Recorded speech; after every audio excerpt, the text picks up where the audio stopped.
Assalamualaikum warahmatullahi wabarakatuh. Alhamdulillah, kesempatan yang sangat mulia. Afwan Yai, ini saya beberapa hari ini, enggak beberapa hari ini, tapi sering dilema. Ya, ini dilemanya di satu sisi ketika alhamdulillah sekali ini beberapa keluarga saya ataupun guru-guru saya sedang umroh. Nah, dilemanya saya adalah di satu sisi saya juga ingin berangkat umroh, tapi di sisi lain ketika saya perjalanan kemanapun, apalagi ketika pulang malam, saya melihat ada orang yang tidur di beca, ada orang yang tidur di emperan. Itu terkadang hati saya bingung, menangis. Ini tabungan saya untuk saya gunakan untuk umroh, atau saya mungkin lebih ke arah memberikan kepada orang-orang tersebut. Mungkin dengan Yai Kautsar bisa memberikan kemantapan hati ataupun apa ya, nggih, nyuwun nasihatipun kalih nyuwun pandunganipun. Assalamualaikum warahmatullahi wabarakatuh. Kalau Taufik kebetulan pernah derek ten Abah Yai Hanif Ismail. Nggih, saking Masjid Agung Semarang juga. Dan siapa tahu suatu ketika panjenengan saged rawuh ten Masjid Agung Kauman Semarang. Oh, coba larang aku itu. Tapi kalau ngedalke Yai Hanif Ismail manggil. Lah iku. Apa mau pertanyaannya sampai lali aku? Umroh apa becak? Dia Umroh apa saudara? Jadi begini Pak, aku awake dhewe niku, agama kita ini sangat mementingkan yang namanya Al-Halim Al-Hakim, Al-Hikmah wal-Hilm, bijaksana dalam semua momentum. Masalah sampean, masalah saya atau masalah yang lain, pengen baik atau pengen berbuat baik kepada orang lain, pengen baik untuk diri kita sendiri atau pengen berbuat baik kepada orang lain, itu semuanya situasinya tidak akan pernah sama. Al-hukmu itu yaduru ma'illatihi wujudan wa adama, bahwa hukum itu akan selalu melihat bagaimana situasi kita. Tapi yang paling prinsip, orang bijaksana itu menurut Islam adalah orang sing al-hakim itu adalah al-hikmah, dzul hikmah itu adalah orang yang melakukan segala sesuatunya fi'lul ladzi yambahi alal wajhi ladzi yambahi fil waqtil ladzi yambahi. Lah ini yang membuat kula ambek sampeyan itu situasinya tidak sama. Orang dianggap bijaksana menurut Islam itu ketika mampu melakukan yang terbaik dengan cara yang terbaik di momentum terbaik. Lah momentum saya baik menurut saya itu belum tentu kemudian terbaik menurut kamu. Kalau kemudian dalam pikiran sampean yang membuat sampean galau adalah pengen ngopeni semua yang ada di lingkungan kamu, itu dari awal kamu sudah cari masalah. Cari masalah. Bahwa kamu punya kepekaan itu penting. Mergo ad-dinu an-nasihah. Agama ini pondasinya diantaranya adalah kepedulian dan kepekaan. Tapi mau ngatasi semua urusan itu masalah. Istafti qalbak wa in aftauka wa in aftauka. Ketika kita mau melangkah, tolong tanya betul nuranimu. Mana yang terbaik kira-kira yang mungkin kita lakukan hari ini. Idza hara amruka fi ma'nayain fa khalif hawak fa innal hawa yaqudun nufus ila ma yu'ab. Ketika kamu bingung, saya nganan apa ngiri, saya maju apa mundur, saya diam apa jalan, maka tolong, aku cocok enggak mbek kae. Saya kayaknya berjodoh apa tidak dengan itu. Ini saya perjuangkan terus atau tidak? Ini terus saya sholawati apa enggak? Fa khalif hawaka fa innal hawa yaqudun nufus ila ma yu'ab. Ketika dorongan landasan kamu bergerak itu merupakan satu kenafsuan, maka tolong hindari itu. Nafsu itu tipis loh Pak. Nafsu itu tipis. Ketika kamu peduli akan lingkungan dan anggapan orang lain bahwa kamu orang yang baik dan ngerti keadaan itu membuat kamu nyaman, itu masalah. Kak baleni nih, ketika kamu peduli akan situasi, akan lingkungan, terus kemudian menampilkan satu anggapan orang lain bahwa kamu orang baik dan ternyata membuat kamu nyaman akan itu masalah. Kira-kira begitulah. Pak, sopo mau jenenge Taufik. Sama ngerti Taufik maknanya apa? Taufik itu beda dengan i'anah. I'anah itu adalah pertolongan Allah. Kita butuh effort untuk menggapainya. Taufik itu enggak. Kemudahan-kemudahan atas pertolongan Tuhan karena kebetulan kesempatannya di depan mata. Itu taufik. Nah itu saudara Taufik. Kira-kira ngono-ngono kuwi lah Pak. Saman tahu itu. Oke, sudah? Jazakumullah khair, Gus. Baik, terima kasih.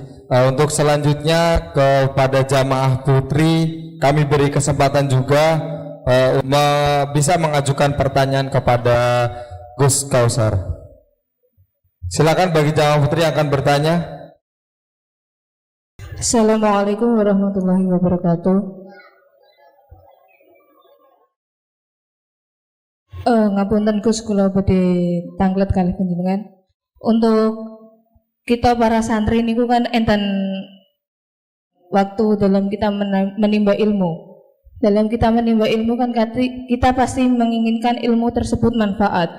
Kula nate mireng enten dawuh niku manfaate ilmu niku tergantung ta'aluk santri dumateng gurunipun. Kula badhe tanglet ta'aluk atau hubungan, cara menjaga hubungan pada guru niku pripun mawon. Matur suwun.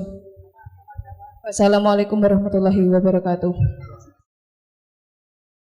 Aku langsung keselak. Kula naminipun Cinta Mukti ning Tias. Oh nggih. Kayak ning film-film lho.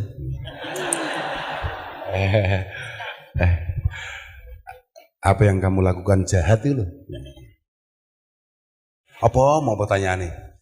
Arabitah baina syekh wa tilmidhihi, arabitah baina tilmid wa syekhi sampai kualiau. Arabitah baina syekh baina tilmid wa syekhihi, nasyru ulumihi wa sayr ala manhajihi. Gini ya. Aku sajane ngurus ini kira rada males.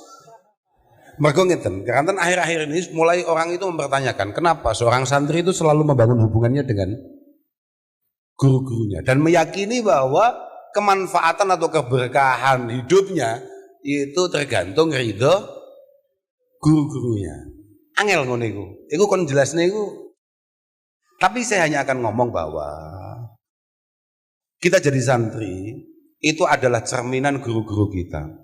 Makanya saya kemarin pada beberapa waktu yang lalu ada beberapa pihak yang kemudian mencemooh guru-guru kita, bahkan maha guru kita. Saya tidak marah, saya tidak kecewa, saya juga tidak ikut demo. Bukan faktor apa-apa. Saya langsung sadar dari awal bahwa ini semua karena kesalahan kita sebagai para muridnya yang tidak mampu mencerminkan atau paling tidak meyakinkan masyarakat yang kebetulan non santri bahwa sebetulnya guru-guru kita sangat luar biasa dalam mendidik kita. Ketidakmampuan kita sebagai santri menjelaskan kepada masyarakat dengan perilaku kita, omongan kita, kemanfaatan kita, keberhasilan kita di tengah-tengah masyarakat lah yang membuat mereka memiliki satu keberanian untuk menganggap apa yang dilakukan oleh guru-guru kita itu tidak baik, sudah tidak sesuai zamannya dan lain sebagainya. Kembali lagi, kalau masalah bagaimana cara kita sebagai murid membangun hubungan dengan gurunya, ya kayak tadi itu. As-Sayyid Muhammad Alawi Al-Maliki mengatakan bahwa hubungan kita itu terus tersambung selama apa yang kita dapatkan dari beliau terus kita gedok tularkan, apa Pak? Terus kita share, kemudian perilaku kita mencerminkan didikannya. Perilaku kita mencerminkan didikannya. Selama itu terjadi, maka arabitah bainana wa baina muallimina wa baina masyayikhina al-kiram itu insya Allah terjaga. Gini Pak, ini mumpung ingat saya. kita ini berada di satu era yang super cepat. Jenengan sebagai para pelajar, jenengan orang yang terdidik, perilakunya juga harus ilmiah. Jangan mudah-mudah kemudian panjenengan ikut orang-orang yang memang tidak memiliki satu kapasitas di sana. At-taswid ala ghairi ahli itu kiamat. Bahwa pasrah, bahwa kita ikut orang yang tidak kompeten di satu bidang, itu masalah. Koyo aku moro-moro ditugasi gubernur Jawa Tengah atau wagub Jawa Tengah bangun jembatan, kiamat. Sama ketika kemudian kita membangun jembatan antara kita dengan Allah Subhanahu wa taala dengan traktor yang tidak tepat, itu ya masalah. Paham maksudku loh tapi sampean nggih? Saya sampean paham Mas Abrang nggih? Mas Abrang itu tanya, saiki iku genahno. Sakjane wong iku pantes diceluk kiai, pantes kita ikuti itu siapa? Standarnya apa? Gampang. Pokok dia keditek muta'alliman, aliman, amilan, mu'allimah. Itu baru punya kepantasan untuk kemudian coba kita dengarkan atau bahkan nanti pada akhirnya kita ikuti. Dia konkret pernah belajar, misalnya di universitas ini, keilmuannya itu verifikasi, kemudian perilakunya menunjukkan bahwa dia terdidik, amilan loh Pak. Kemudian dia sudah diverifikasi oleh, ya misalnya ngeten. Kleru aku, jadi muta'allima, kemudian alima. Dia jelas terbukti belajar, dia diverifikasi oleh beliau-beliau para senior, anak ini sudah punya kemampuan. Yang ketiga, kemudian dia mengamalkan keilmuannya. Sing terakhir, dia mau nge-share apa yang ia ketahui. Nah itu, kira-kira ngono, paham ora? Kira-kira itulah yang membuat orang layak untuk mulai kita dengarkan omongannya, bahkan mungkin sangat penting untuk kita ikuti langkah-langkahnya. Kira-kira ngono. Ngoten, Mbak? Oke. Baik, terima kasih. Selanjutnya kita buka satu pertanyaan lagi untuk jamaah putra. Silakan yang ingin bertanya. Assalamualaikum warahmatullahi wabarakatuh. Ngapunten, sebelumnya perkenalkan saya Hurladip dari mahasiswa S2 Undip. Nih Gus, mungkin menanggapi fenomena sekarang muncul banyak teknologi yang termasuk AI Gus, seperti ChatGPT, GPT dan lain-lain. Nah, pertanyaan saya tentunya sekarang banyak mahasiswa khususnya yang jauh dari gurunya. Jadi kalau belajar kan harus ada sanatnya, ngoten nggih. Jadi sekarang banyak ketika kita punya problem khususnya keagamaan itu banyak tanyanya di ChatGPT Gus. Yang di situ tidak jelas sanatnya bagaimana, sumbernya bagaimana. Kalau dulu problematikanya adalah Google, tapi Google itu ada yang nulis. Nah, kan sekarang wonten namanya teknologi ChatGPT Gus. Itu tidak bersumber, siapa tahu penulisnya. Nah, pertanyaan saya, bagaimana hukum terhadap syariat atau bagaimana perspektif syariat Islam terhadap siapa sih yang nanti bertanggung jawab terhadap jawaban ini? Apakah nanti ketika ada jawaban yang dikeluarkan oleh ChatGPT ini, ketika kita sebagai seorang manusia atau sebagai seorang masyarakat, kita yang berdosa, atau mungkin dari pembuat aplikasinya Gus? Karena di situ tidak tertulis bahwa siapa penulis ini, karena di situ jawaban tersebut dilatih oleh mesin teknologi Gus. Jadi inilah menjadi yang problematika saya ketika ada orang yang bertanya di ChatGPT ada jawaban, tapi ini nggak tahu siapa penulisnya karena dia dihasilkan oleh mesin, seperti itu Gus. Nah ini yang menjadi problematika saat ini Gus. Mohon jawabannya bagaimana menurut pandangan syariat terhadap problematika tersebut Gus. Terima kasih. Saya nggak yakin kalau ChatGPT itu tidak punya sumber. Jadi karena berhubung saya teknologi Gus, jadi di ChatGPT itu bersumber tapi dia berdasarkan kumpulan dari database dari Google. Nah, tapi itu tidak bersumber. Sudah cukup. Wes paham aku. Wes ngono. Aku butuhku kuwi tok. Aku butuhku sampean hanya ngomong itu saja. Artinya apa? Dulu, Pak. Saya kan sudah tadi awal ya. Dulu guru-guru kita itu sebetulnya, ya kita sendiri sebagai para santri, itu dosanya banyak loh. Jangan kamu pikir dosanya nggak banyak. Di antaranya adalah, dari dulu sebetulnya, kan kita tadi udah disampaikan, alal akil ayyakuna basiran bizamani mukbilan ala sya'ni. Seorang santri, seorang pelajar yang cerdas, itu adalah yang paling ngerti dengan eranya, dan paling tahu apa yang harus ia hadapi. Dan ke depan mau bagaimana. Mukbilan ala sya'ni. Dia ngerti betul, dia sedang duduk di situasi kayak apa, perjuangannya model kayak apa. Makanya tadi kenapa saya tanyakan itu, tujuan saya hanya akan ngomong begini. Di antara dosa jariah kita sebagai santri adalah minimnya kita ikut menyumbangsihkan apa yang kita ketahui di ranah-ranah teknologi itu.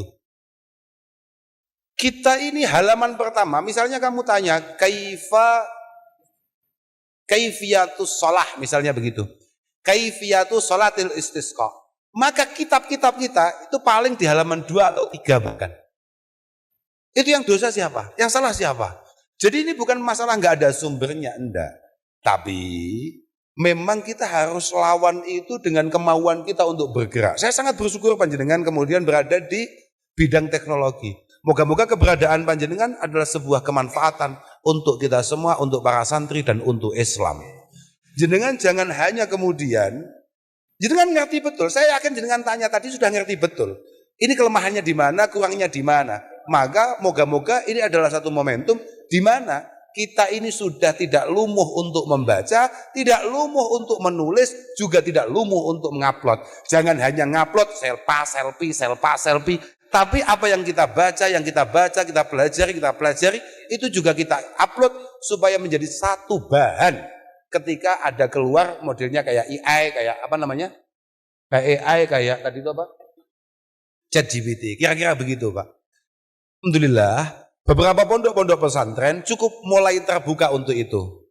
Di beberapa pesantren. Dan itu saya pikir belum bisa kita anggap cukup karena mereka sudah jauh lebih cepat daripada kita. Moga-moga kalah ke depan. Tapi kita sama-sama paham lah. Walhasil ngoten niku. Lah kalau bagaimana pandangan syara? Itulah Pak masalahnya. Al-jumud alal mangkulat abdalalun fiddin. Rangkuman-rangkuman yang kita ambil dari beberapa kitab itu saja. Karena kita banyak baca kemudian kita rangkum sendiri, kita ambil satu kesimpulan. Itu bisa jadi masalah. Apalagi ini dirangkumkan oleh mesin, menuntut kita semua hari ini yang masih punya kesempatan untuk terus memiliki satu pendalaman akan sebuah keilmuan. Supaya kita punya ngeten. Beberapa bulan yang lalu, ada seorang guru senior di pondok kami, itu cerita, saat ini tiang alim buat enten kanggone Gus. Orang alim itu sudah tidak ada gunanya. Terus saya tanya, kenapa? Karena sekarang itu kita bisa tanya apa saja lewat apa tadi itu? Bukan satunya, AI. Pun langsung klik motor-motor medal kabeh jawabannya. Akhirnya saya tanya ada seorang yang pernah hidup di era Rasulullah Muhammad sallallahu alaihi wasallam. Ditanyakanlah ke nama itu kemudian diklik, ditanyakanlah di AI tadi itu. Keluar sahabiyun, rajulun, sahabiyun, syahirun dan lain sebagainya. Ini adalah laki-laki membersamai Rasulullah, beliau cukup populer, begini-begini. Pokoknya api. Padahal orang ini matinya kafir karena dia ini dulu terlibat pendirian Masjid Dirar. Masjid Dirar. Artinya apa? Masih ada ruang kosong di sana untuk kemudian kita ikut terlibat. Paham berapa? Lah tapi kan ngerti nenek iki masalah harus ada keilmuan sebelumnya. Kalau tidak, oke saja. Wapi iki, oke cocok. Artinya saya tidak percaya kalau kemudian dikatakan bahwa wong alim wis gak enek faedah. Enggak juga.